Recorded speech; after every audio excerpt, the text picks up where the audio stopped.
જ્યારથી હું સમજણી થઈ છું ત્યારથી આ વિચાર મારા મગજમાં આવ્યા કરે કે શું કુદરતની એવી રચના છે કે વરઘોડો કાઢવો જ પડે?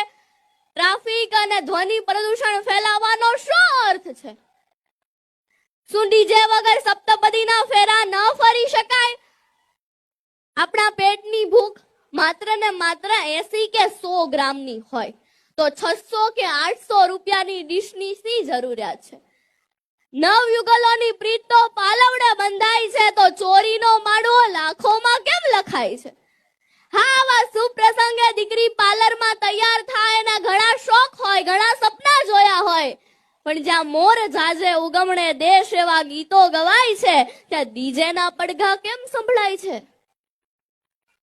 શું મામેરું વધાવવું જ પડે?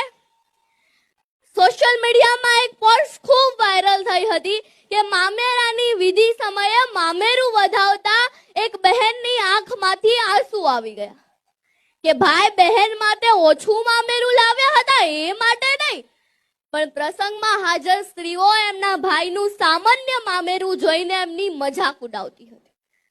જો બહેનને કંઈક આપવું જ હોય તો બંધ બારણે કે ગુપ્ત રીતે ન આપી શકાય? સમાજમાં ઢંઢેરો પીટીને ગામને બતાવવાની શું જરૂરિયાત છે? અને હમણાં